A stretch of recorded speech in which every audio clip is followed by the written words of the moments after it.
And on that note, I will read this, the Social Justice, on behalf of the Social Justice Center of Albany, I will read our solidarity statement for the protesters in Ferguson, Missouri. Yeah.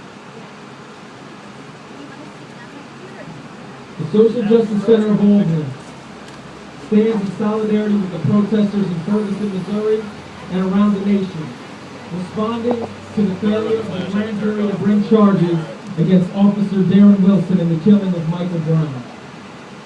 For over 30 years, the SJC has envisioned and worked towards the creation of a world without war.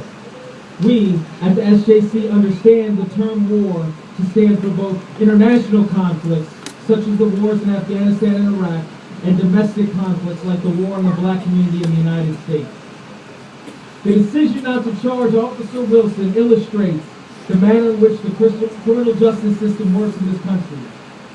There is the justice system reserved for those who have class privilege, most of whom are white, and also for representatives of the state, such as police officers and politicians, also mostly white. And then there is the justice system reserved for those people who lack class privilege and are mostly black and brown. The prosecutors in this case, who were supposed to be working towards the prosecution of Darren Wilson, essentially acted as defense attorneys on his behalf by scrutinizing every witness whose testimony wasn't favorable to his defense. If every black American in prison received the type of treatment Officer Wilson received during the grand jury proceedings, our prisons would be barren, vacant shells.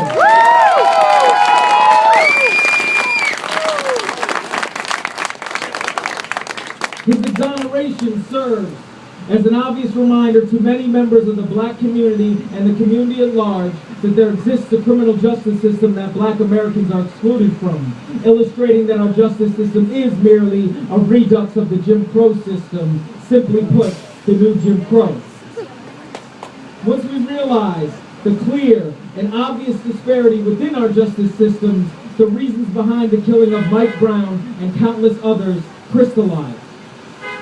A justice system that does not value black lives in the courtroom or in prisons is one that will not, cannot value black lives on the street. The violence that resulted in the shooting of unarmed Michael Brown, a man who looked like a demon according to Officer Wilson, highlights the violence that is perpetuated against the black community by the criminal justice system in America.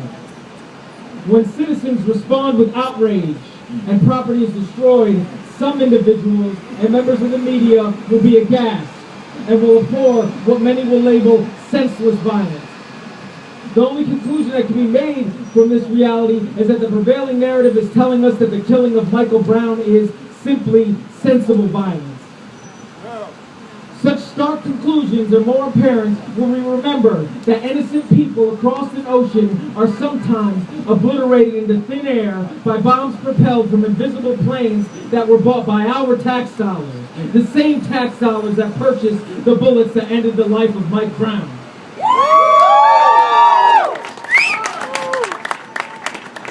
Grounded in our awareness of the violence perpetuated across the world and in our own communities, we at the Social Justice Center pledge to continue to fight for a world without war. We stand in solidarity with the protesters around the nation and in Ferguson who, despite the attempts of those who wish to diminish the necessity of such protests, have shown a bright light on injustice in this country. And we hope that the stand taken by the people of Ferguson will serve as a beacon for others to continue to work towards a just and fair world, the one that we know in our hearts is possible and that we are compelled to fight for. Thank you.